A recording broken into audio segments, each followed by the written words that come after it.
Welcome back to the WHHI-TV Daily News. Now, with me now is Gene Marks. He is a CPA, small business owner, and columnist for, among other things, the New York Times and the Washington Post. And he is here to talk to us about what small business owners can expect in 2025. So thank you for being here today. We appreciate it. Let's jump right in into, we had a new administration sworn in last week. What does that mean for the environment this year for small business owners? Well, the National Federation of Independent Businesses recently reported that small business optimism was at a 6-year high, which is great news. 33 million small business owners. They employ half the people in this country, generate about half the GDP. So that's good. That's good stuff. But, I'm telling my clients, I'm telling my readers, even though we have a relatively pro-friendly administration in Washington, businesses around the country are still faced with a lot of challenges and a lot of uncertainties this year, and we need to make sure that we are keeping our ears close to the ground. And so some of those things that we might need to be paying attention to are changes in retirement plans, paid leave, retirement age, minimum wage. What are we expecting with those things? Well, at the national level, there's one big change that all business owners need to know about. If you have a 401k plan that's relatively new, a couple years old, you are probably required to automatically enroll your employees in that plan and take contributions. That's a new thing, and not a lot of businesses really know about that. So please keep that in mind. But that's the news at the national level.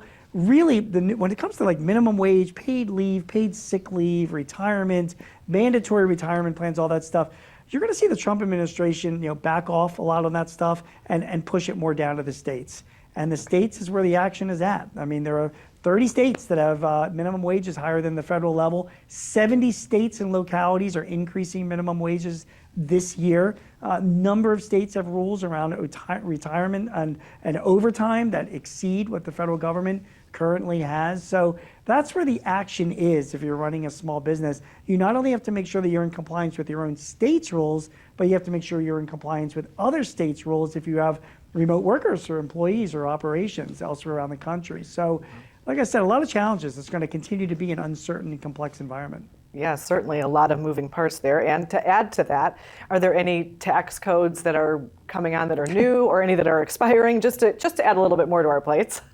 Oh, I'm just telling you right now, it is 2025 will be tax Armageddon when it comes to taxes, just to upset everybody. 2024 is in the rearview mirror, but a bunch of tax rules and regulations are expiring in 2025 from the 2017 Tax Cuts and Jobs Act. And if you're a small business, you could be facing a lot higher taxes if these things all expire. I mean, you'll no longer be able to take deductions if you're a pass-through, for capital equipment, for research and development costs.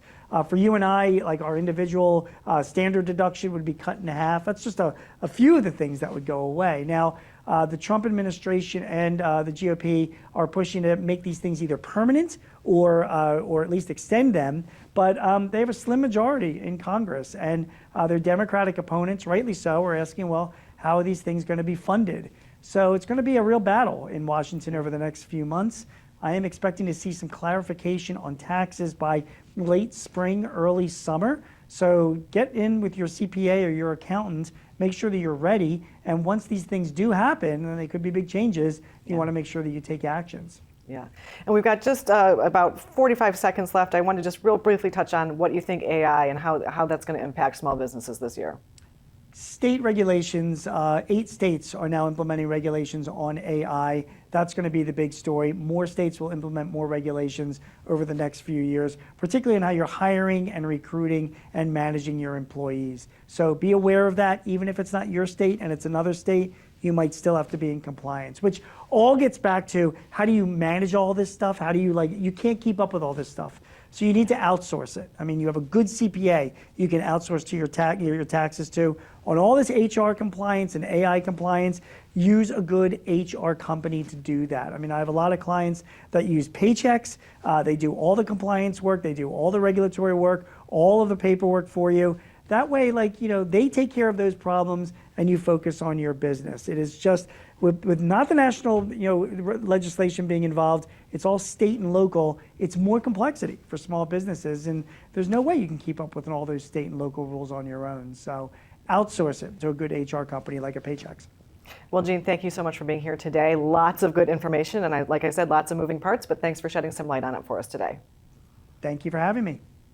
Thanks to everybody on the show today for their insights and contributions. As always, our production team is behind the scenes to make all of this possible.